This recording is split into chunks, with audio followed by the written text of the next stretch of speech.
तो in the last class हम लोगों ने बात किया था कि फिनॉल और उसके डेरिवेटिव्स का एसिडिक स्ट्रेंथ कैसे हम कंपेयर करें, राइट।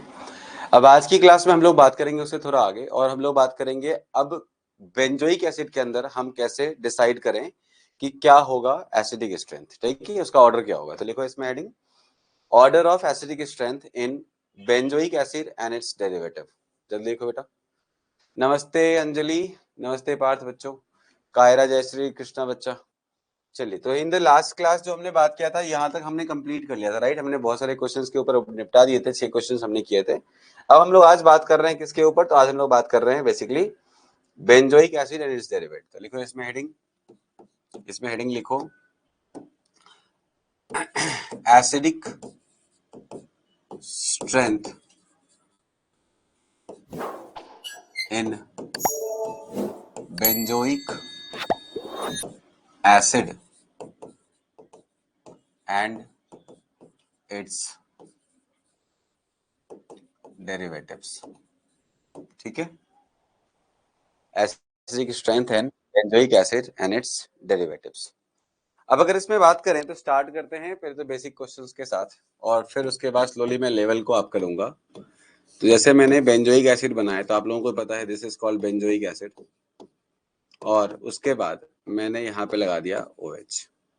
सिंपल वाले हैं, इसमें कोई एक्सेप्शंस नहीं है, आपको सिंपल दिमाग लगाना है। जो मैंने लास्ट क्लास में बताया था acidic strength basic strength compare करने के लिए what should be the logic, और आपको बताया था कि माइनस इफेक्ट्स जो होते हैं, चाहे वो -m हो या -i, उन्हीं का मेजर रोल होता है, राइट। उनके थ्रू ही हम लोग डिसाइड करते हैं, क्योंकि -m और -i एसिडिक स्ट्रेंथ के स्ट्रेंथ को बढ़ाने में सपोर्ट करता है।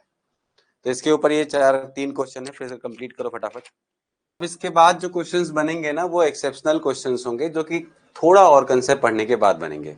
तभी पहले से कंप्लीट करो, फिर हम लोग आपको मैं फर्दर कंसेप्ट बताऊंगा जो इससे थोड़ा अलग हटके होगा। कंप्लीट कीजिए बेटा, 2 मिनट आपके पास है। चलिए ठीक है, स्टार्ट करते हैं। तो पहले क्वेश्चन के अंदर हमें क्लियरली दिख रहा है कि भैया ये प्लस m ग्रुप है, ठीक है। उसके बाद ये वाला जो इसमें कोई ग्रुप नहीं है, और इस वाले में +H ग्रुप है। तो वैसी बात है, +m और +H इसमें कुछ भी नहीं, तो नंबर 1 तो ये हो जाएगा। अब +m और +H में ज्यादा पावरफुल +m होता है, बट प्लस इफेक्ट अच्छा नहीं होता है, तो इस कारण से 2 और 3 सब प्लस इफेक्ट अच्छा क्यों नहीं होता है। तो मैंने बताया था एसिडिक स्ट्रेंथ के ऑर्डर को डिसाइड करने के लिए plus effects will not help, right. Plus effect will decrease the acidic strength just because electron density को बढ़ा देता है। ठीक है भैया। अब अगले वाले क्वेश्चन पे आते हैं। तो मुझे दिख रहा है NO2 is -m group, CCl3 is -H group and NH2 is +m group. और भी सबसे पावरफुल कौन होगा, -m फिर -H और फिर होगा +m। सिंपल क्वेश्चन था। अगले वाले में आते हैं। तो फ्लोरीन है, ब्रोमीन है, क्लोरीन है, but with respect to COH they are at meta position, या मैं ऐसा बोल सकता हूँ कि इन ग्रुप के रिस्पेक्ट में COH is at meta position, और मेटा पोजीशन पे रेजोनेंस या मेसोमेरिक इफेक्ट इफेक्टिव नहीं होता। कोई भी इफेक्ट कोई भी ऐसा रेजोनेंस इफेक्ट इफेक्टिव नहीं होता। और ऐसे भी अगर केस बात फ्लोरीन, क्लोरीन, ब्रोमीन की चल रही है, तो हम लोग -i कंसिडर करते हैं।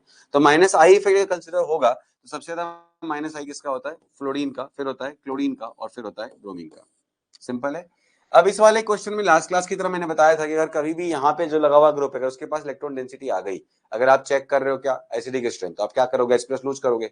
जब आप H+ लूज करोगे तो यहाँ पे माइनस चार्ज, यहाँ पे माइनस चार्ज। अब ये माइनस चार्ज रेजोनेंस के थ्रू नीचे आएगा, तो यहाँ पर ये +m तो नहीं शो कर सकता, लेकिन इसके पास वैकेंट d ऑर्बिटल है, तो ये काइंड ऑफ -m की तरह एक्ट कर सकता है, खींच सकता है।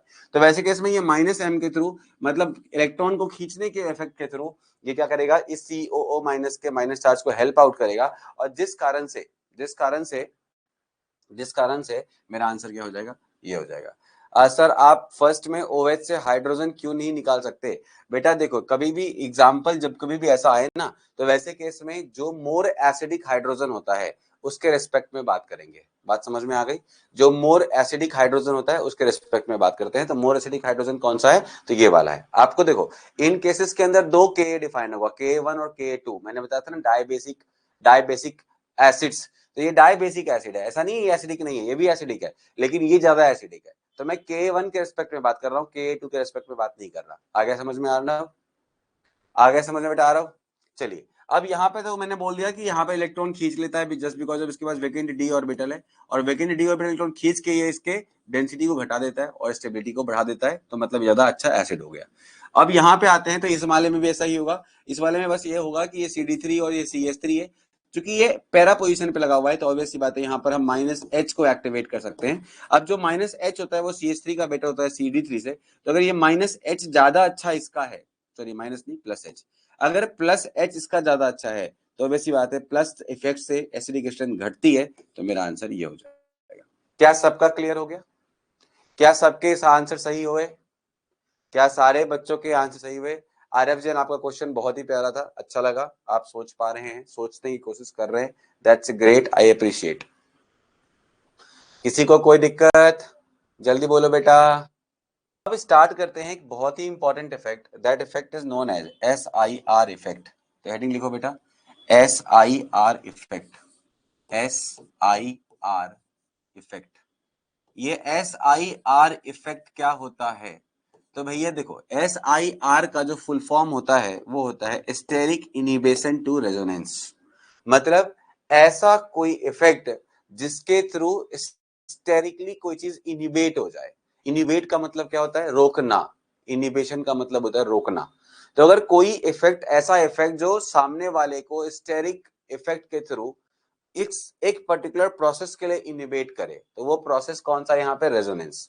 तो अगर ऐसा कोई इफेक्ट आया, बल्क इफेक्ट आया, स्टेरिक इफेक्ट आया, जिस कारण से सामने वाले का रेजोनेंस स्टॉप हो गया, तो we call it as SIR effect.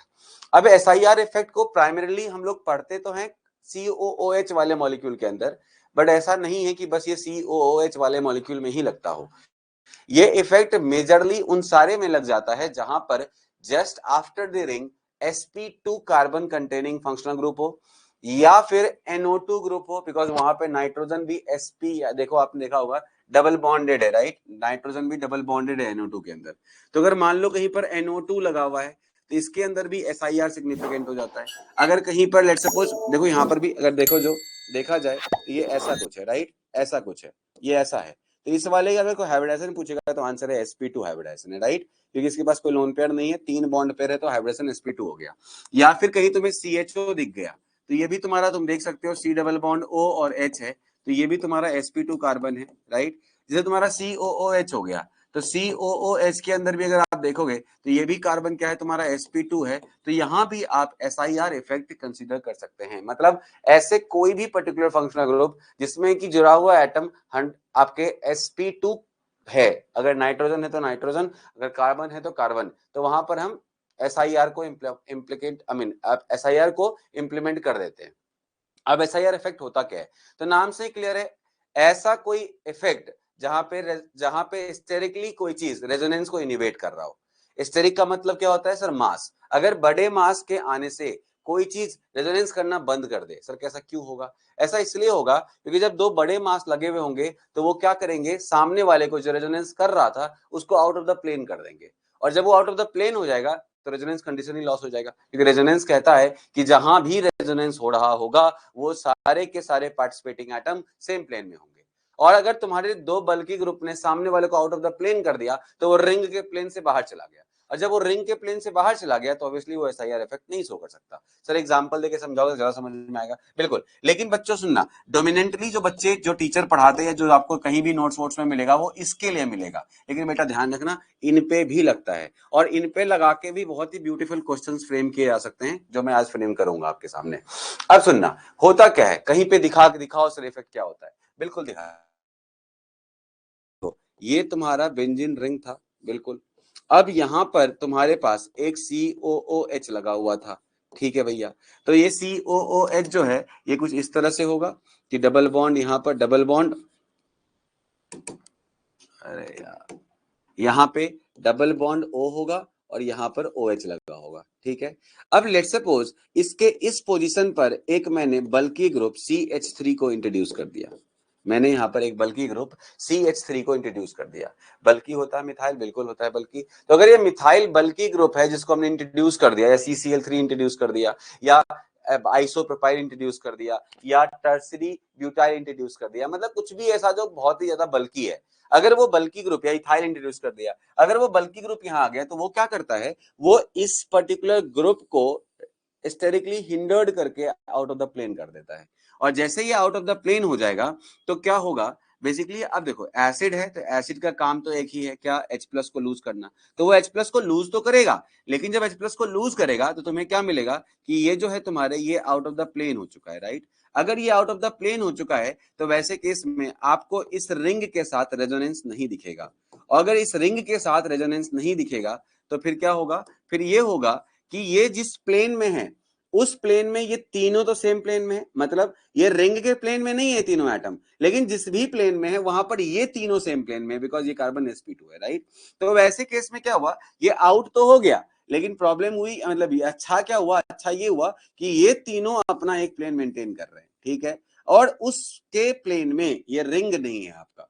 तो अगर ये रिंग उस प्लेन में नहीं है, सर CH3 भी तो आउट ऑफ द प्लेन हो जा सकता है, बिल्कुल, तो वो भी होगा, बिल्कुल, मैं कहा मना कर रहा हूं, लेकिन मैं क्या बोल रहा हूं, इसके चक्कर में ये बेचारा आउट ऑफ द प्लेन हो गया। मुझे CH3 से ऐसा अभी कोई मतलब नहीं है, क्योंकि CH3 का इंपैक्ट इतना ही था कि उसने उसको आउट ऑफ द प्लेन कर दिया, दैट्स इट। उसके बल्क को हिंडर्ड करके उसको आउट ऑफ द प्लेन कर दिया, मुझे उसी से मतलब है अभी बस।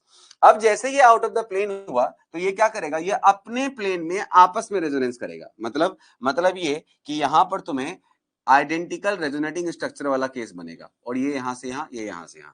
अब सोचो, मैंने आपको बताया था कि अगर कभी भी कंपैरिजन होता है, जैसे कि कोई बोलता है कि बताओ HCOOH ज्यादा एसिडिक है या PHCOOH, तो आप लोगों को आज तक लगता था PHCOH, लेकिन मैंने आपको लास्ट क्लास में बताया था कि HCOH is more strong acid than PHCOH, because formic acid के अंदर अंदर के पार्ट में अंदर कोई और रेजोनेंस नहीं है, जो रेजोनेंस होगा वो दोनों ऑक्सीजन के बीच होगा, जैसे यहाँ पे चल रहा है, और जिस कारण से ऑक्सीजन पे ही निगेटिव चार्ज रोटेट करेगा। वेराज यहाँ पे क्या होगा कि ये COH का माइनस चार्ज जो है वो पीएच के रिंग में चला जाएगा, और जब रिंग में जाएगा तो वो कार्बन पे माइनस नेगेटिव चार्ज को क्रिएट करेगा, और जब कार्बन नेगेटिव चार्ज क्रिएट होगा तो ऑब्वियसली वो लेस स्टेबल होगा ऑक्सीजन के नेगेटिव चार्ज से, and that is why negative charge की स्टेबिलिटी घट गई, और इस कारण से इस पर्टिकुलर की एसिडिक स्ट्रेंथ भी क्या हो गई, घट गई। ठीक है, अब सुनो ध्यान से, मैं दोबारा से रिपीट कर रहा हूं। तो मैंने क्या बोला कि ये वाला जो कार्बन है ये sp2 कार्बन है, राइट। ये जिस भी प्लेन में गया है वहां पर ये तीनों क्या है बताओ, सेम प्लेन में है, तो ये आपस में रेजोनेंस कर रहे हैं। बट चूंकि ये वाला पूरा पार्ट इस वाले रिंग के प्लेन में नहीं है, इस कारण से इनका रेजोनेंस इफेक्ट इसके अंदर नहीं आ रहा, और जब इसका रेजोनेंस इफेक्ट इसके अंदर नहीं आ रहा तो क्या हो रहा है, इस रिंग पे माइनस चार्ज डेवलप नहीं हो रहा, मतलब जो भी माइनस चार्ज डेवलप हो रहा है वो ऑक्सीजन टू ऑक्सीजन हो रहा है, और जिस कारण से आइडेंटिकल रेजोनेटिंग स्ट्रक्चर बन रहे हैं। और जब ये आइडेंटिकल रेजोनेटिंग स्ट्रक्चर बनेंगे तो क्या होगा बताओ, तो ऐसा होगा कि स्टेबिलिटी उसकी बढ़ जाएगी। मैंने आपको बताया था जब आप स्टेबिलिटी चेक करते हो रेजोनेटिंग स्ट्रक्चर्स की, तो वहां पे आइडेंटिकल जो स्ट्रक्चर्स होते हैं उसकी स्टेबिलिटी ज्यादा होती है, राइट। तो वैसे केस में आइडेंटिकल स्ट्रक्चर बना, और इस चक्कर में इस माइनस की स्टेबिलिटी बढ़ गई, और माइनस की स्टेबिलिटी बढ़ने से इस ओवरऑल मॉलिक्यूल का एसिडिक स्ट्रेंथ बढ़ गया। तो मतलब ये हो गया कि SIR इफेक्ट के आने के बाद एसिडिक स्ट्रेंथ बढ़ जाती है, राइट। लेकिन ये बोलना हमेशा सही नहीं है।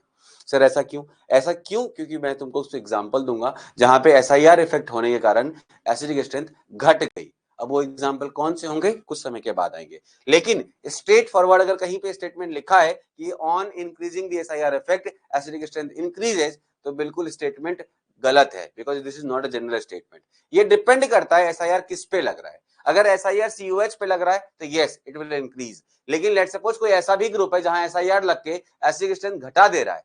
सर एग्जांपल देता हूं कुछ समय में, पहले इसको लिखो। तो अगर मैंने बोला कि इससे एसिडिक स्ट्रेंथ बढ़ गई, तो जितना ज्यादा तुम्हारे यहां पर बल्कि ग्रुप आएंगे उतनी ही ज्यादा एसिडिक स्ट्रेंथ क्या होगा, बढ़ेगा ऐसे केसेस के अंदर। मतलब ये कि अगर मान लो एक तरफ CH3 था तो एसिडिक स्ट्रेंथ मान लो इसका कुछ भी है, और अगर मान लो दोनों तरफ मैंने CH3 डाल दिया तो एसिडिक स्ट्रेंथ और बढ़ जाएगी। मतलब जैसे जैसे हम ऑर्थो पोजीशन पे बल्कि ग्रुप को इंट्रोड्यूस करेंगे वैसे वैसे एसिडिक स्ट्रेंथ जो है वो स्पाइक करेगा, मतलब बढ़ता जाएगा। मतलब ये हो गया, अगर कोई मेरे से पूछेगा कि बताओ सर ज्यादा एसिडिक स्ट्रेंथ किसका है, एक सपोज एक पहला क्वेश्चन ये है, इसमें ये है पहला क्वेश्चन, राइट।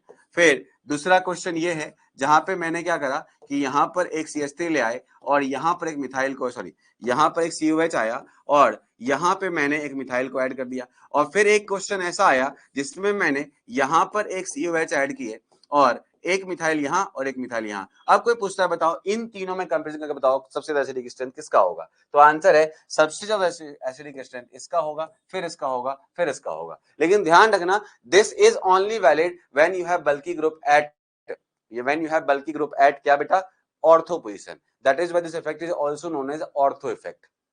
SIR इफेक्ट का ही दूसरा नाम होता है ऑर्थो इफेक्ट, बहुत सारे बुक्स में ऑर्थो इफेक्ट के नाम से है। तो ऑर्थो इफेक्ट इसलिए इसको कहते हैं बिकॉज ये ऑर्थो पोजीशन पे रहने पे ही एक्टिवेट होगा। अगर मेटा या पैरा पे अगर ये बल्कि ग्रुप लगे हैं तो फिर वो उस तरह से एक्ट नहीं करेंगे जो यहाँ पे एक्ट कर रहे हैं। देखो इन जनरल बच्चे क्या बोलेंगे इसके अंदर, सबसे कम एसिडिक स्ट्रेंथ इसका होना चाहिए, क्यों? बिकॉज यहाँ पे 2+I ग्रुप लगे हुए हैं, 2+H ग्रुप लगे हैं, यहाँ पे 1+H ग्रुप है, यहाँ पे एक भी नहीं है। और प्लस ग्रुप के बढ़ने से सर एसिडिक स्ट्रेंथ घटती है, लेकिन ये तब तक लगेगा जब तक कि SIR इंट्रोड्यूस नहीं हुआ। जैसे SIR इंट्रोड्यूस हो गया फिर तुम्हारा वो +H+I से बहुत बड़ा फैक्टर आ जाता है, वो आइडेंटिकल रेजोनेंस का, और जिस कारण से एसिडिक स्ट्रेंथ सडन से स्पाइक मार देती है। तो इस कारण से यहाँ पे +H या +I कंसिडर नहीं कर रहे हम क्या कंसिडर कर रहे हैं कि कोई चीज आउट ऑफ द प्लेन कर दे रहा है, और जिस कारण से आइडेंटिकल रेजोनेंस बन रहे हैं, और जिस कारण से स्टेबिलिटी क्या हो रही है, बढ़ जा रही है, राइट? मतलब माइनस की स्टेबिलिटी बढ़ जा रही है, उस कॉन्जुगेट बेस की स्टेबिलिटी बढ़ जा रही है, और जिस कारण से एसिडिक स्ट्रेंथ भी क्या हो रहा है, पर्टिकुलरली पेरेंट एसिड का बढ़ जा रहा है, एज सिंपल एज। तो अगर हमने ऐसा लिख दिया तो ये बहुत ही काम अपना बनाने वाला है। अब उसके बाद देखो ध्यान से बेटा, तो ये तो तुम्हारा वन ऑफ द एग्जांपल लिया, ऐसे ढेर सारे एग्जांपल लूंगा SIR इफेक्ट को अप्लाई करते हुए, और जैसा मैंने बताया SIR इफेक्ट इन सारे ग्रुप में लग रहा है, नॉट ओनली दिस, इन सारे ग्रुप में लग सकता है SIR इफेक्ट, ध्यान रखना इस चीज का। अब मैं दूंगा क्वेश्चन, और क्वेश्चन के बिहाफ पे और भी कंसेप्ट की क्लैरिटी होगी, लेकिन पहले उससे कॉपी करो। तो अगर कोई चाहेगा डेफिनेशन लिखना तो SIR इफेक्ट क्या है, तो obviously due to the presence of bulky group at ortho position, right, the COOH या कोई भी जिसके भी ऊपर भी आप स्टडी कर रहे हो, वो क्या हो जाएगा, आउट ऑफ द प्लेन हो जाएगा, and that is why identical resonating structure बनने शुरू हो जाएंगे, और जिससे उस पर्टिकुलर कंपाउंड की स्टेबिलिटी बढ़ जाएगी। और जब उस पर्टिकुलर कंपाउंड की स्टेबिलिटी बढ़ेगी, जो एक कॉन्जुगेट बेस है, तो कॉन्जुगेट बेस की स्टेबिलिटी बढ़ने के कारण जो करस्पॉन्डिंग एसिड होगा वो ज्यादा स्ट्रांग हो जाएगा। ये मतलब है इस पर्टिकुलर इफेक्ट का। सबको समझ में आ गया क्या वाला इफेक्ट? क्या ये इफेक्ट सबको समझ में आ गया? और ये नाम समझ में आ गया, why we call it as SIR effect, because it inhibits the resonance. Resonance inhibit कर दिया ना इसने, देखो ये रेजोनेंस को अंदर आने नहीं दिया, इट इनिबेट्स, राइट? किसने इनिबेट किया? इस ग्रुप ने इनिबेट किया, that is why we call it as inhibition of resonance. Clear है? और ड्यू टू स्टेरिक फैक्टर हुआ तो we call it as steric inhibition of resonance. Copy करो जल्दी से कॉपी करो। सर हम ग्रुप को आइडेंटिफाई कैसे करेंगे कि वो बल्कि है? बेटा देखो, बल्कि ग्रुप के जो जनरल जो सिग्निफिकेंस, आई मीन जो एक कैरेक्टरिस्टिक्स होते हैं, कुछ एग्जांपल हैं इसके बहुत अच्छे अच्छे, जैसे कि methyl is one of the example. Methyl हो गया, इथाइल हो गया, या कोई भी हायर एल्काइल, ये सब बल्कि होते हैं, ठीक है? हायर एल्काइल ये सब बल्कि होते हैं। उसके बाद आ जाता है तुम्हारे ये वाला ब्रांच एल्काइल, ये सारे ब्रांच एल्काइल हैं, तो ये बोल सकते हैं कि ब्रांच एल्काइल्स ये भी होते हैं क्या? बल्कि होते हैं।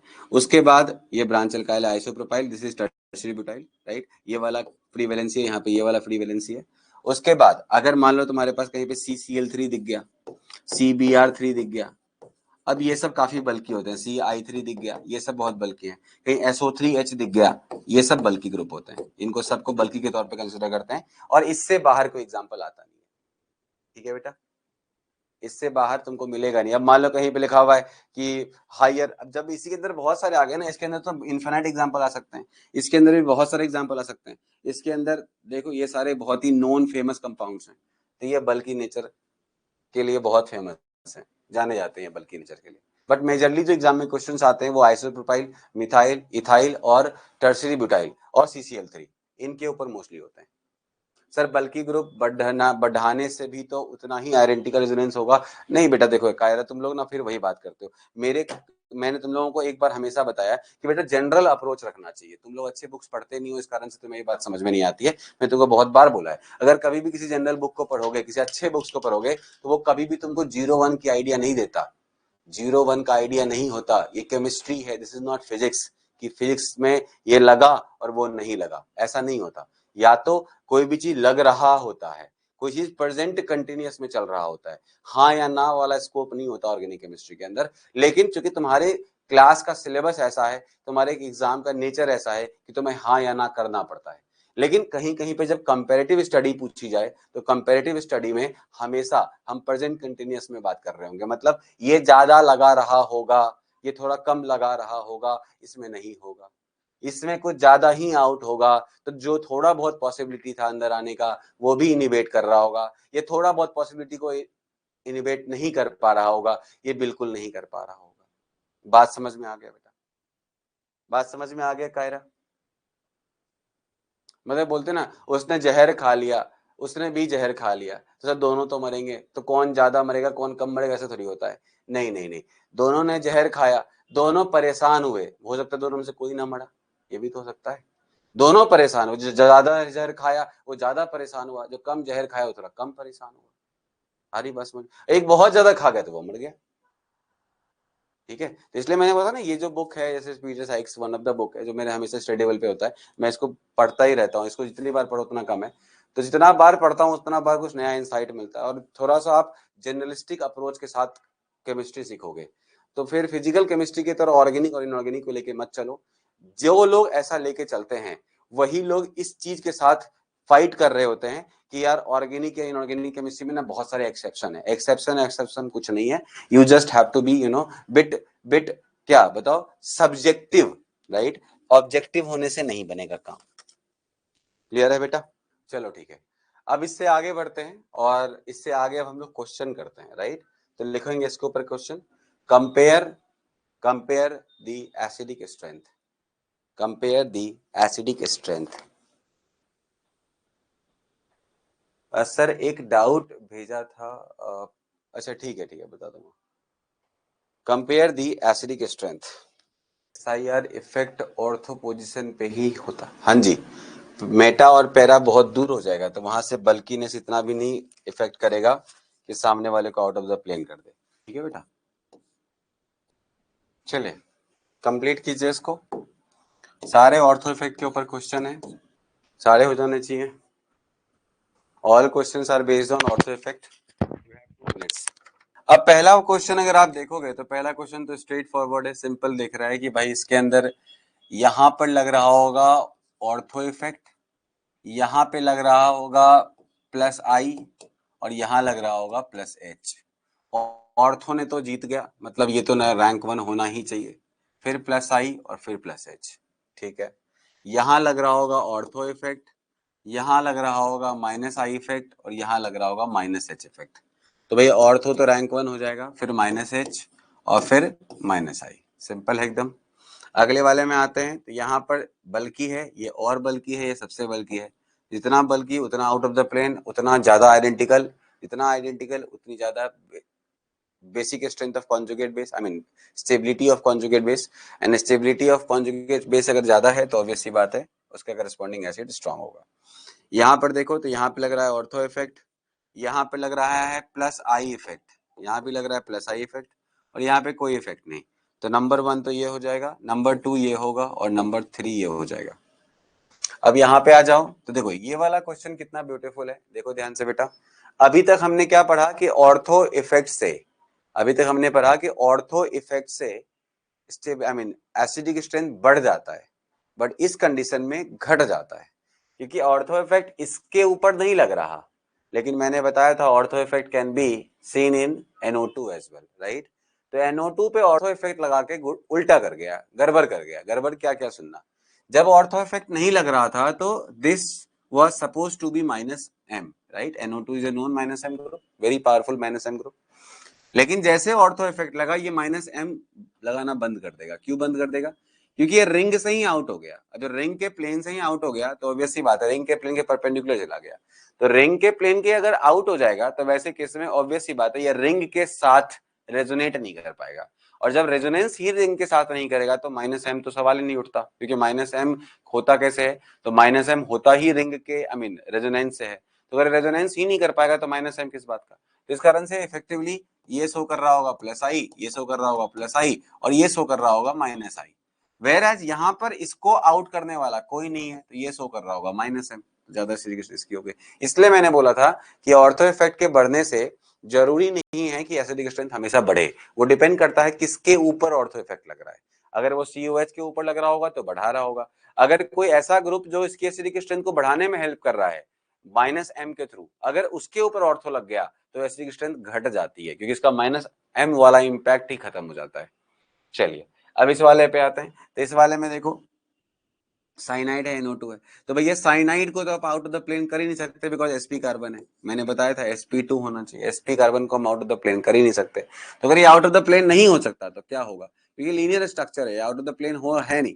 अगर ये आउट ऑफ द प्लेन नहीं है तो फिर क्या है, क्योंकि देखो अगर आपने इसको आउट किया तो ऑब्वियसली ये अपने किसी प्लेन में 180 बना रहा होगा, बट कार्बन इसके साथ इधर तो हो जाएगा लीनियर, बट अगर इसके साथ लीनियर है तो इधर भी लीनियर होना पड़ेगा, तभी तो ये sp कार्बन बनेगा। तो इसलिए इसको आउट ऑफ द प्लेन आप नहीं कर सकते। अगर इसको आउट ऑफ द प्लेन नहीं कर सकते तो ये अपना -M वाला इंपैक्ट बना कर रखेगा। सर -M क्यों होगा, क्योंकि मैंने बताया था अगर कोई भी लगा हुआ ग्रुप मल्टीपल बॉन्ड से कनेक्टेड है तो ऑब्वियसली वहां पे -M पॉसिबल है, तो ये -M होगा। वेयर यहाँ पर तुमको बस -I मिलेगा और 2 +I मिलेगा। सर -I क्यों मिल रहा है यहाँ पर, ऑब्वियसली NO2 है, NO2 को आपने आउट ऑफ द प्लेन कर दिया। क्यों आउट ऑफ द प्लेन कर दिया, बिकॉज ऑर्थो इफेक्ट लग गया इसका, तो ये -M इसका गायब हो गया, -I रह गया, वेयर इसका -M बना रह गया, तो मतलब ये ज्यादा एसिडिक है। बहुत अच्छा क्वेश्चन है, स्टार मार्क कर लो इन दोनों क्वेश्चन के ऊपर, these are very good questions. बहुत सारे बच्चे इसमें फंसेंगे। चलो इसमें आ जाओ, ये तो सिंपल क्वेश्चन है। सबसे ज्यादा पावरफुल बल्क ये है, उसके बाद ये है, उसके बाद ये है।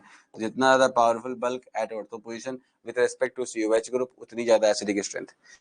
कितने बच्चों का सारा क्वेश्चन सही हो गया, कितने ऐसे हैं जिनका सारा क्वेश्चन सही हो गया, जल्दी रिप्लाई करो।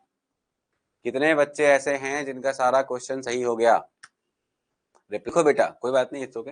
अब सुनो, लिखो heading spontaneity of reaction. Reaction ये क्या होता है, लिखो heading spontaneity of reaction. Spontaneity of reaction, देखो बेटा स्पॉन्टेनिटी क्या होता है। स्पॉन्टेनिटी ऑफ रिएक्शन होता है कि अगर मान लो मैंने कोई एसिड Ha है, बेसिकली एसिड बेस्ड रिएक्शन है ये, spontaneity of acid based reaction है basically. This is not only about all the reaction, just because I know कि स्पॉन्टेनिटी को डिसाइड करने के लिए हमारे पास जो फैक्टर है, जो हमने फिजिकल केमिस्ट्री में पढ़ा है, that was delta G, right. But यहाँ पे डेल्टा जी का कोई आइडिया नहीं है, तो वैसे केस में किसके बारे में बात कर रहे हो सर आप, तो यहाँ बेसिकली मैंने आपको एसिड पढ़ाया अभी, राइट। तो एसिड बेस्ड रिएक्शंस के अंदर स्पॉन्टेनिटी है कि नहीं है, इस बात को चेक करने के लिए हम लोग एक तरीका यूज कर सकते हैं, जिसके थ्रू हम आराम से बता सकते हैं कि रिएक्शन स्पॉन्टेनियस या नॉन स्पॉन्टेनियस है। और ये रिएक्शन ऐसा कोई एग्जाम नहीं है जहां पे पहले नहीं आया हो, राइट। मतलब ऐसे रिएक्शंस, ऐसे क्वेश्चंस, इनमें से कौन सा रिएक्शन स्पॉन्टेनियस है। तो बच्चा क्या करता है, जैसे क्वेश्चन आया स्पॉन्टेनिटी के ऊपर, वो कूद जाता है डेल्टा जी निकालने के लिए, और डेल्टा जी निकालने की कोशिश करता है, और डेल्टा जी के जितने भी फॉर्मूला है सब याद कर लेता है, सब लगाने की कोशिश करता है, बट कुछ नहीं लग पाता। क्यों नहीं लग पाता, क्योंकि डेल्टा जी निकालने के लिए you must have certain data, right. और डेटा आपके पास है नहीं, एक रिएक्शन दे रखा है, पूछा बता है कि नहीं है स्पॉन्टेनियस। तो वैसे केस में you can use this and you have to click, तुरंत से अपने आप को स्विच मारना पड़ेगा कि यार ये डेल्टा जी से नहीं बन सकता, इसको हमें करना पड़ेगा एसिड बेस कंसेप्ट से। कैसे बनेगा सुनना, अब तुम्हारे पास ये एक एसिड है, ठीक है, उसमें हमने एक बेस मिलाया, लेट्स सपोज वो बेस कोई भी हो, OH माइनस उसके पास होगा ही, बिल्कुल बात सही है। अब अगर इन दोनों को मिलाने के बाद प्रोडक्ट बनेगा सॉल्ट एंड वाटर, तो सॉल्ट क्या बनेगा इसका, तो ऑब्वियसली सॉल्ट बनेगा A- आयन का कोई सॉल्ट बनेगा, और साथ में बनेगा पानी, राइट। अब सुनना ध्यान से, ये स्पॉन्टेनियस रिएक्शन है या नहीं है, इस बात के लिए आपको क्या चेक करना पड़ेगा, आपको चेक करना पड़ेगा अगर अगर अगर if acidic strength, if acidic strength of Ha is more than acidic strength of water। Sir water तो एसिडिक होता ही नहीं है, अबे पागल, वाटर एसिडिक होता ही नहीं है, ये तो कोई कंक्लूजन ही नहीं है भाई, दुनिया में हर कुछ रिलेटिव है, राइट। किसी के रिस्पेक्ट में कोई चीज स्टेबल या अनस्टेबल होती है, करेक्ट बात है। तो वैसे केस में अगर कोई भी चीज एसिडिक या बेसिक होती है, तो अगर कोई बोलेगा कि अगर एसिडिक स्ट्रेंथ वाटर का कम है, किससे, इससे, तो वैसे केस में this reaction will be spontaneous. और अगर अगर इफ एसिडिक स्ट्रेंथ ऑफ क्या Ha is lesser than acidic strength of water, then we call it as non spontaneous। Sir तो कैसे डिसाइड करेंगे कौन एसिडिक ज्यादा है वाटर से, कौन एसिडिक कम है वाटर से, तो बेटा उसके बहुत सारे तरीके हैं। करेंगे उसके ऊपर बात। जैसे फॉर एग्जांपल अगर मैं बोलता हूँ कि मेरे पास एक मॉलिक्यूल है, एक एसिड है HNO3, जिसको मैंने OH के साथ रिएक्ट कराया और बनाया NO3-, राइट, और बनाया पानी, और ये रिएक्शन पॉसिबल है कि नहीं? तो आप तो अभी तक पढ़े हो 9, 10th, 11th, 12th, 11th तक आपने पढ़ा है कि रिएक्शन हाईली हाईली एक्सोथर्मिक होगा, राइट, बिकॉज इसके अंदर स्ट्रॉन्ग एसिड स्ट्रॉन्ग बेस है, तो ये रिएक्शन तो विग्रस बहुत तेजी से होगा, राइट, और ये बहुत ज्यादा एक्सोथर्मिक नेचर का होगा, काफी हीट प्रोड्यूस होगा। तो ये रिएक्शन के बारे में तो बचपन से पता है कि ये पक्का ही पक्का स्पॉन्टेनियस होगा, और that too movement of second में, फ्रैक्शन ऑफ सेकंड में तुम्हारा रिएक्शन कंप्लीट हो जाएगा, राइट। लेकिन अगर मान लो कोई क्वेश्चन ऐसा आता है कि बताओ क्या ये रिएक्शन पॉसिबल है, HCH। अब मैंने आपको बताया वह ये इसके हाइड्रोजन ये वाले एसिडिक होते हैं, बिल्कुल सही बात है। इसमें हमने डाला OH- और बनाया इससे मैंने ये HCCC यहाँ पे माइनस चार्ज, और साथ में आया पानी, ठीक है। अब सर इसके बारे में क्या आइडिया, क्योंकि हमें पता है एसिटिलीन के हाइड्रोजन जो होते हैं वो एसिडिक होते हैं, बिकॉज कार्बन sp3 होता है, सॉरी कार्बन sp होता है, और sp कार्बन पे नेगेटिव चार्ज स्टेबल हो जाता है, इस कारण से, बिकॉज की इलेक्ट्रोनेगेटिविटी ज्यादा होती है, तो इस कारण से, मतलब ज्यादा का मतलब बहुत ज्यादा नहीं, लेकिन कंपेरेटिवली sp2 और sp3 कार्बन से ज्यादा होती है, तो क्योंकि यहाँ परसेंटेज S करेक्टर ज्यादा होता है, तो ये माइनस चार्ज कंपेरेटिवली स्टेबल है। तो अगर कॉन्जुगेट बेस स्टेबल हो जाता है तो वो पर्टिकुलर थिंग जो है वो एसिडिक होती है, तो ये हाइड्रोजन एसिडिक हाइड्रोजन होता है। तो अगर एसिडिक हाइड्रोजन होता है तो फॉर श्योर बेस से रिएक्ट करेगा और ये बन जाएगा। अब ये फॉर श्योर स्टेटमेंट लिया ना, ये गलत है, क्योंकि एसिडिक हाइड्रोजन का मतलब ये नहीं होता, अगर किसी के अंदर एसिडिक हाइड्रोजन प्रेजेंट है तो इसका ये मतलब नहीं होता कि वो बेस से हमेशा रिएक्ट कर जाएगा। जैसे ये वाला क्वेश्चन है, इसके अंदर नहीं रिएक्ट करेगा। क्यों नहीं रिएक्ट करेगा? क्योंकि मैंने प्रीवियसली एक क्वेश्चन कराया था जहां पे मैंने एसिडिक स्ट्रेंथ का आपसे ऑर्डर पूछा था, और उसमें मैंने आपको जब करवाया था तो मैंने आपको बताया था कि जो HC ट्रिपल बॉन्ड CH है, इससे ज्यादा एसिडिक पानी होता है। क्यों सर? ऐसा इसीलिए कि जब आपने इससे H+ को लूज कराया तो आपको मिला माइनस चार्ज। देखो, जब आपने इससे H+ को लूज कराया तो आपको मिला HC ट्रिपल बॉन्ड C-, और जब आपने इससे H+ को लूज कराया तो आपको मिला OH-। अब देखो, माइनस चार्ज ओवर ओम पे और minus charge over carbon sp पे कौन ज्यादा है? तो ऑब्वियसली ज्यादा स्टेबल O का O- है। सर क्यों? बिकॉज कार्बन sp से ज्यादा इलेक्ट्रोनेगेटिव ऑक्सीजन होता है, मैंने आप लोगों को बताया था ये चीज, राइट। कार्बन sp से ज्यादा इलेक्ट्रोनेगेटिव कौन होता है? O होता है। तो इस कारण से ये ज्यादा स्टेबल है, ये कम स्टेबल है, ये वाला कम स्टेबल है। तो अगर ये कम स्टेबल है तो करस्पॉन्डिंग एसिड कम एसिडिक होगा। ये ज्यादा स्टेबल है तो करस्पॉन्डिंग एसिड, ये ज्यादा स्टेबल है तो करस्पॉन्डिंग एसिड ज्यादा एसिडिक होगा, मतलब पानी is more acidic then acetylene, right. तो वैसे केस में जब मैंने इस बिहाफ पे कंपेयर करना चाहा तो मैंने क्या देखा कि पहले वाले में तो भैया क्लियरली दिख रहा है कि acidic strength of HNO3, right, is more than that of acidic strength of water. ये तो दुनिया जहां जानती है। लेकिन नीचे में क्या देखा मैंने कि acidic strength of CH triple bond CH is less than that of क्या? Acidic strength of water, right. तो अगर ऐसा होता है तो भैया ये रिएक्शन तो पॉसिबल नहीं है, और अगर ये रिएक्शन पॉसिबल नहीं है तो I can say this is a non spontaneous reaction, non-spontaneous reaction, and this is a spontaneous reaction, क्योंकि ये ऊपर वाले कंडीशन को फुलफिल कर रहा है, पहले कंडीशन को, और ये वाला फुलफिल कर रहा है दूसरे कंडीशन को। क्या ये सबको समझ में आ गया? चलो सर, नॉन स्पॉन्टेनियस मतलब ये ना कि एक्सटर्नल एनर्जी देनी पड़ेगी, नहीं बेटा। एक्सटर्नल एनर्जी तो देखो, एनर्जी एक ऐसा गेम है ना जिसका कोई अंत नहीं है, राइट। नॉन स्पॉन्टेनियस का मतलब ये हुआ कि ये रिएक्शन अगर तुमने एक जगह पे कोई बेस डाला और वही एसिटिलीन डाला तो you will not get any product.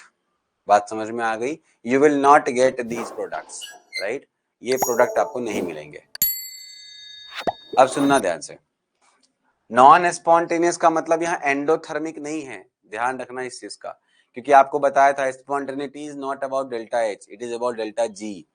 लक्ष्य, spontaneity is not about delta H, it is about delta G। बात समझ में आ गई? और अगर डेल्टा G के अबाउट है ये चीज तो ऑब्वियसली आपको बस डेल्टा H के बिहाफ पे एंडो एक्सो देख के डिसाइड नहीं करना होता है।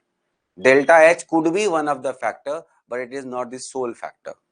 चलिए, अब सर तो एक बात बताओ, ये तो आपने लिखाया था तो हमें आपने बता दिया, बट क्या एग्जाम हॉल में लेट सपोज इससे बाहर कुछ आ गया तो इससे बाहर अगर कुछ आ गया तो उसके लिए मैं हूं ना, मैं आपको एक ऑर्डर लिखाता हूं, जनरल ऑर्डर।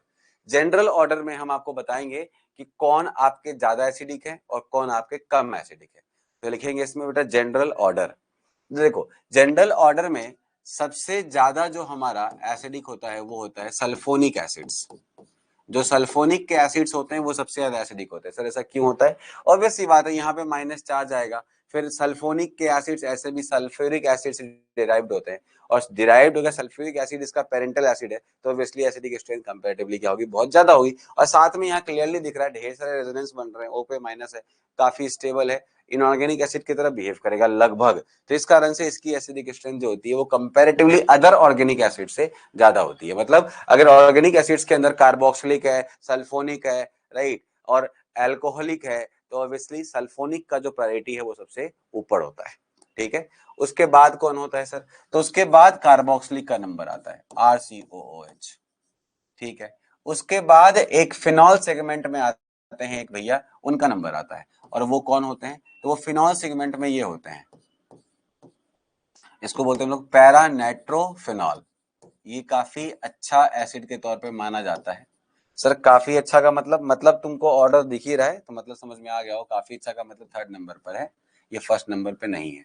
तो सर ये एसिडिक क्यों हो जाते हैं? क्योंकि जब इसका H प्लस जाता है तो O पे माइनस आता है, और O का जो माइनस होता है वो आपको पता ही है, O का माइनस जो है वो माइनस M के थ्रू स्टेबलाइज हो जाता है, राइट। और जब ये माइनस M इसको स्टेबलाइज करता है तो एसिडिक स्ट्रेंथ क्या हो जाती है? बढ़ जाती है। ठीक है, उसके बाद सर किसका नंबर आएगा? तो उसके बाद नंबर आता है तुम्हारे कार्बोनिक एसिड्स का। पता होगा ना तुम लोगों को, ये कार्बोनिक एसिड इसको बोलते हैं ना, H2CO3 इसका नाम है, राइट। तो H2CO3 का नंबर इसके बाद आता है। H2CO3 के बाद जो नंबर आता है वो आता है पैरा के बाद अब ऑर्थोनाइट्रोफिनॉल का। ये ऑर्थोनाइट्रोफिनॉल इसके बाद नंबर में आता है, और this is your orthonitrophenol. This is उसके बाद ये ऑर्थोनाइट्रोफिनॉल आ जाता है नंबर में। फिर ऑर्थोनाइट्रोफिनॉल के बाद सिंपल फिनॉल आता है। सिंपल फिनॉल मतलब सिंपल, इस रिंग के ऊपर OH लगा दो, so this is your simple phenol. उसके बाद आता है नंबर किसका? पानी का, क्योंकि यहाँ पर ये माइनस M की तरह एक्ट करता है, तो O का माइनस स्टेबलाइज कर देता है। यहाँ पे कोई माइनस M इफेक्ट नहीं होता है H के जाने के बाद, OH माइनस होता है, H के पास कोई ऐसा इफेक्ट नहीं है, तो इस कारण से इसका नंबर इससे पीछे आता है। मतलब phenol is more acidic then water. Phenol is more acidic then क्या? वाटर। तो ये आता है। उसके बाद तुमको सिंपल वाटर, और वाटर के बाद तुमको सिंपल अल्कोहल, और अल्कोहल के बाद नंबर आता है तुम्हारे उसका, अब सिंपल अल्कोहल का मतलब ROH, और इसके बाद तुम्हारा नंबर आता है इसका, ये जो इसकी हम बात कर रहे थे अभी, कौन? एसिटिलीन। ये देखो पानी से बहुत बाद आ रहा है, मतलब बाद का मतलब एक के बाद आ रहा है। मैं इसको थोड़ा नजदीक कर देता हूँ, शायद दिख नहीं रहा होगा आप लोगों को। ठीक है, आप दिख रहा है, ठीक है। तो इसके बाद इसका नंबर आता है, और फिर आता है अमोनिया, फिर आ जाएगा अमोनिया नंबर में, और अमोनिया के बाद आएगा तुम्हारा एल्कीन। एल्कीन का मतलब सर, मतलब यही CH3, अब CH3 नहीं, ऐसा लिख लो RCH डबल बॉन्ड CH2, मतलब एक जनरल बता रहा हूं मैं। और फिर उसके बाद आता है तुम्हारे सिंपल एल्केन का। तो ये होता है ऑर्डर। अगर ये ऑर्डर आपके दिमाग में है तो आई डोंट थिंक तुम कभी भी ऐसे क्वेश्चंस में, स्पॉन्टेनिटी वाले क्वेश्चन में फंसोगे। तुम सारे क्वेश्चन आराम से बना पाओगे, और सारा आराम से बता भी पाओगे कि कौन स्पॉन्टेनियस और कौन स्पॉन्टेनियस नहीं है। सर RCOH का आपने रीजन क्या बताया था? क्योंकि वो ज्यादा एसिडिक है। बेटा रीजन तो यही है ना कि कार्बोक्सिलिक एसिड है, और आपको पता ही है कि एसिड के होड़ में कार्बोक्सिलिक एसिड जो होता है वो क्या होता है? कंपैरेटिवली मोर एसिडिक होता है। ठीक है, एसिड्स के होड़ में कार्बोक्सिलिक एसिड जो होते हैं वो कंपैरेटिवली क्या होते हैं? मोर एसिडिक होते हैं। चलिए, अब हम आपको क्वेश्चंस देंगे जिसमें आपको डिसाइड करना है कि कोई चीज स्पॉन्टेनियस है या नॉन स्पॉन्टेनियस है। तो लिखो क्वेश्चन, डिसाइड स्पॉन्टेनियस और नॉन स्पॉन्टेनियस। अब मैं कुछ क्वेश्चंस दे रहा हूं आपको। अच्छा एक चीज और, ये तो तुम्हारे चलो वो एसिड्स हो गए जो तुम्हारे मतलब वीक में भी ऐसा ये ऑर्डर है। अगर कोई पूछेगा सर वेरी स्ट्रॉन्ग एसिड्स कौन कौन है, तो देखो बेटा, ऑर्गेनिक केमिस्ट्री में जनरली हम लोग यूज करते एसिड हैं, वो वेरी स्ट्रॉन्ग एसिड हम लोग यूज करते नहीं है। लेकिन अगर कभी कहीं से आ गया कि what is I mean very strong acid को किसकी कौन से ऐसे होंगे जो वेरी स्ट्रॉन्ग एसिड के तौर पे ट्रीट होंगे सर, और फिनॉल मोर देन H2O का क्या रीजन बताया था बेटा? फिनॉल मोर देन OH का रीजन नहीं, देखो फिनॉल में क्या होगा, किसी का भी एसिडिक स्ट्रेंथ ऑर्डर चेक करने के लिए व्हाट यू डू, सबसे पहले आप H+ लूज करते हो, फिर इस पर्टिकुलर माइनस चार्ज की स्टेबिलिटी चेक करते हो। अगर माइनस चार्ज स्टेबल है तो आप बोलते हो ये एसिड अच्छा था। तो यहाँ पे बना तुम्हारा ये फिनॉक्साइड आयन और यहाँ बना तुम्हारा हाइड्रोक्साइड आयन। अब हमें पता है कि हाइड्रोक्साइड आयन को सपोर्ट करने वाला कोई नहीं है, इस माइनस को सपोर्ट करने वाला कोई नहीं है, हाइड्रोजन है बेचारा, और इसको सपोर्ट करने वाला ये रिंग है जो क्या शो करता है, -M शो करता है, और जिसके थ्रू क्या होता है, इसकी स्टेबिलिटी बढ़ जाती है। और अगर स्टेबिलिटी ज्यादा है इसकी कॉन्जुगेट बेस की, तो मतलब एसिड क्या रहेगा, स्ट्रॉन्ग रहेगा। क्लियर हो गया बेटा? एक कैटेगरी वेरी स्ट्रॉन्ग एसिड्स की थी, ये तो तुम लोगों को मोस्टली पता ही होता है। अब इसमें मैं कोई ऑर्डर नहीं लिख रहा क्योंकि यहाँ पर हम इस तरह के क्वेश्चंस पे हमें ज्यादा काम नहीं करना है, क्योंकि स्पॉन्टेनिटी में हम पानी से कंपेयर करते हैं एसिड बेस रिएक्शंस के अंदर, तो पानी से तो ये सब बहुत स्ट्रॉन्ग होते हैं, प्रॉब्लम मोस्टली यहाँ होती है। चलो, तो H2SO4 हो गया, HNO3 हो गया, है ना, ये सब काफी स्ट्रॉन्ग के तौर पे ट्रीट होते हैं, HCl हो गया, है ना, ये सब स्ट्रॉन्ग एसिड के तौर पे ट्रीट होता है हमारे इस पर्टिकुलर चैप्टर के अंदर। और उसके बाद एक जो एसिड है, जो एसिड जैसा लगता नहीं देख के, but they are very strong, वो होते हैं ट्राई नाइट्रोफिनॉल, TNP। ये काफी स्ट्रॉन्ग एसिड माना जाता है, ये है ट्राई नाइट्रोफिनॉल, बिकॉज इसका -M इतना इफेक्टिव हो जाता है कि इसका ये माइनस चार्ज H+ के जाने के बाद काफी स्टेबलाइज हो जाता है, और जब स्टेबलाइज होगा तो ऑब्वियसली बात है तुम्हारा जो एसिड होगा वो कंपेरेटिवली क्या होगा, बहुत ज्यादा स्ट्रॉन्ग हो जाएगा। तो इस कारण से ये भी इसका one of the fine example में से एक है।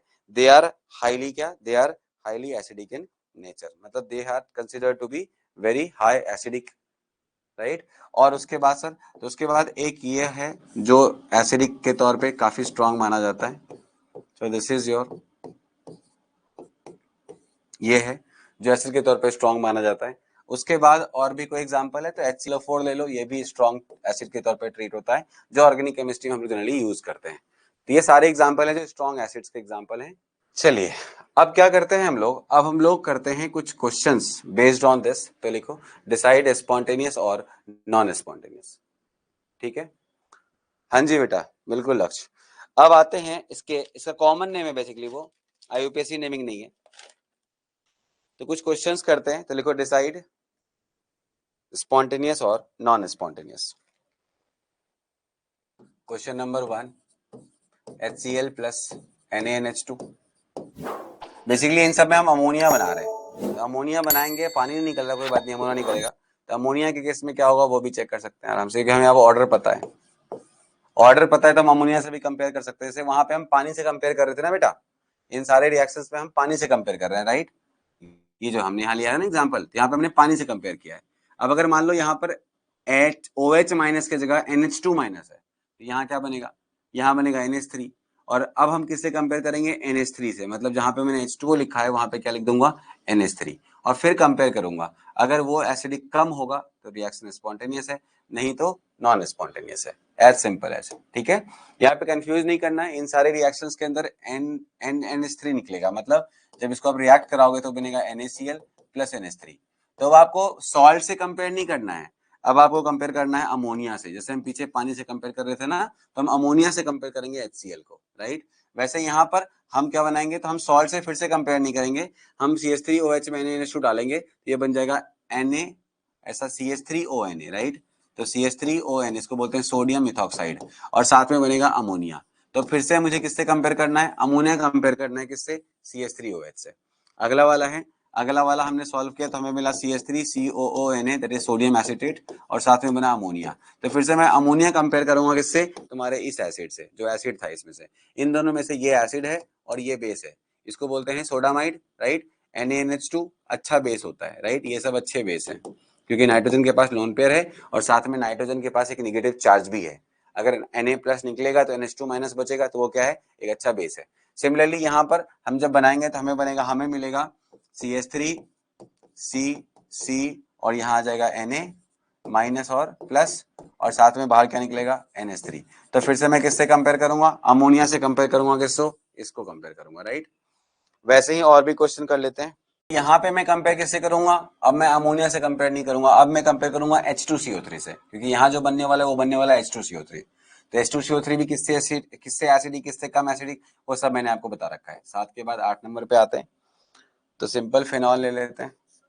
तो मैंने 3 वेराइटीज के क्वेश्चन लिए यहाँ पर। पहले वाला वेराइटी के अंदर हमने क्या लिया, तो पहले वाले वेराइटी में हमने पानी से कंपेयर किया, राइट। मतलब जो भी बाय प्रोडक्ट बनता है सॉल्ट के बाद हम उसी से कंपेयर करते हैं, किसको, उसके पेरेंट एसिड को जो रिएक्ट करने आया था। दूसरे वाले एग्जांपल्स में हमने किसको लिए, तो हमने अमोनिया को लिया, right. Ammonia as a product लिया, तो अमोनिया एज अ प्रोडक्ट लिया, तो अमोनिया को हमने कंपेयर किया इसके पेरेंट एसिड के साथ, जिसको हमने रिएक्शन में यूज किया है। अब इन वाले में जो बनेगा वो क्या बनेगा, तो एक तो बनेगा CH3, अगर बना ऐसा तो बनेगा CH3ONA, मतलब सोडियम मिथानोएट, और साथ में क्या बनेगा H2CO3, H2CO3। उसके बाद यहां बनेगा बेटा सोडियम फॉर्मेट, राइट, और साथ में सोडियम फॉर्मेट, और साथ में बनेगा तुम्हारा H2CO3। तो मैं अब कंपेयर करूंगा H2CO3 विथ क्या, HCOH। सिमिलरली यहां बनेगा तुम्हारा क्या, यहां बन जाएगा तुम्हारा sodium phenoxide, I mean para nitro sodium phenoxide, ONA लगेगा यहाँ पर, और यहाँ आ जाएगा NO2, और साथ में बनेगा H2CO3। तो अब मैं H2CO3 कंपेयर करूंगा इसके साथ, राइट। वैसे ही यहाँ भी करूंगा तो क्या बनेगा यहाँ पर, तो अगर यहाँ बना तो बनेगा कुछ ऐसा, क्या बनेगा, तो ONA, राइट, और साथ में क्या बनेगा H2CO3। अब इसमें से आपको पूछा जाएगा ये कौन से रिएक्शन पॉसिबल है, कौन से रिएक्शन पॉसिबल नहीं है, राइट। तो बहुत ही सिंपल है। फिर सेकंड में एसिड और बेस कैसे पहचानेंगे अपना, लुईस बेस। बेटा एसिड बेस पहचानने के लिए कैसे पहचानेंगे, मतलब इसमें क्लियरली दिख रहा है ना ये सारे नेगेटिव चार्ज वाले हैं, तो नेगेटिव चार्ज वाले क्या होंगे, सारे एसिड होंगे, सॉरी सारे बेस होंगे। सारे के सारे अगर एमाइड हैं, NH2 minus NH2 minus NH2 minus सब NH2 माइनस है, ये HCO3 माइनस, ये भी कॉन्जुगेट बेस है, ये भी कॉन्जुगेट बेस है, किसका, H2CO3 का। ये सब कॉन्जुगेट बेस ही तो हैं, और सामने वाले के पास एसिडिक हाइड्रोजन है, तो सब क्या हो गए, एसिड हो गए। लेकिन फिर भी बहुत सारे रिएक्शन देंगे, बहुत सारे रिएक्शन नहीं देंगे। अब कौन नहीं देंगे, कौन देंगे, किस पे डिपेंड करेगा, वो तो डिपेंड करेगा, एसिडिकेशन कंपेयर करके देख लेंगे। तो अपन देख रहे हैं क्लियरली कि NH3 और HCl, और वाह HCl तो वे मोर एसिडिक है, तो पहला वाला तो ओके है। CH3OH और NH3, अब ज्यादा एसिडिक कौन है, चेक करो जाके, तो देखो CH3OH मतलब ROH के अंदर आ गया, और NH3 उससे बहुत पीछे है, तो मतलब NH3 कम एसिडिक है और CH3OH ज्यादा एसिडिक है, तो ये वाला भी रिएक्शन डन, ओके है। अगले वाले में गए तो ऑब्वियसली ये तो वे मोर एसिडिक है, सेकंड नंबर पे ही आया था कार्बोक्सिलिक एसिड, तो ये भी डन है। इस वाले पे आए तो मेरे को मिला NH3, अब NH3 ज्यादा एसिडिक है या मेरा ये ट्रिपल बॉन्ड वाला, तो आगे चेक कर लेते हैं। देखो ट्रिपल बॉन्ड वाला, जो ट्रिपल बॉन्ड वाला है वो ये है, राइट, और उससे जस्ट पीछे अमोनिया आ रहा है। तो अगर ट्रिपल बॉन्ड के जस्ट पीछे अमोनिया आ रहा है तो वैसे केस में मतलब मैं ऐसा बोलूंगा कि यहाँ पे आप H की जगह पे R इंट्रोड्यूस कर लो, ताकि कंफ्यूजन आगे में ज्यादा क्वेश्चन में ये लग जाएगा ना, R इंट्रोड्यूस कर लो। तो आप देख सकते हो ammonia is less acidic then RC triple bond CH, right. तो वैसे केस में अगर ये लेस एसिडिक है तो ये भी रिएक्शन ओके है। अब इस वाले में आते हैं तो H2CO3 और यहाँ पे अल्कोहल, तो H2CO3 इज मोर एसिडिक, तो फिर ये रिएक्शन पॉसिबल नहीं है। इस वाले में आओ H2CO3 एंड HCOH, तो obviously HCOH is more acidic, तो ये रिएक्शन पॉसिबल है। इस वाले में आओ तो ये paranitrophenol is very more acidic then H2CO3, मतलब ऑब्वियसली वे मोर एसिडिक कहाँ पे है सर, देखो ये तुम्हारा पैरानाइट्रोफिनॉल है और ये तुम्हारा कार्बोनिक एसिड है, तो बिल्कुल है ज्यादा एसिडिक है ये वाला, तो मतलब जो रिएक्टेंट साइड में था वो ज्यादा एसिडिक है और प्रोडक्ट साइड वाला कम एसिडिक है, तो ऑब्वियस सी बात है मैं ये रिएक्शन को ओके कर दूंगा। लेकिन यहाँ देखो फिनॉल और कार्बोनिक एसिड, तो obviously phenol is less acidic, carbonic acid is more acidic, तो ये रिएक्शन क्या होगा, नॉट फिजिबल। आ गया समझ में बेटा? सर 2 मिनट का टाइम दे दीजिए प्लीज। बेटा सारे क्वेश्चन ही मैंने कर दिए, क्या सबको समझ में आया कौन रिएक्शन पॉसिबल कौन रिएक्शन पॉसिबल नहीं है, जल्दी बोलो। सॉल्ट के बाद जो करस्पॉन्डिंग प्रोडक्ट बनेगा उसकी एसिडिक स्ट्रेंथ को आपको चेक करना है आपके पेरेंट एसिड के साथ। अगर उसका एसिडिक स्ट्रेंथ पेरेंट एसिड के एसिडिक स्ट्रेंथ से कम है तो रिएक्शन होगा, नहीं तो नहीं होगा, एज सिंपल एज। सबको हो गया? तो यहीं पे आज की क्लास हम खत्म करेंगे। अगली क्लास में बेसिक स्ट्रेंथ स्टार्ट होगा, जो छोटा सा टॉपिक है, प्रोबेबली वो नेक्स्ट क्लास में ही खत्म हो जाएगा, ठीक है।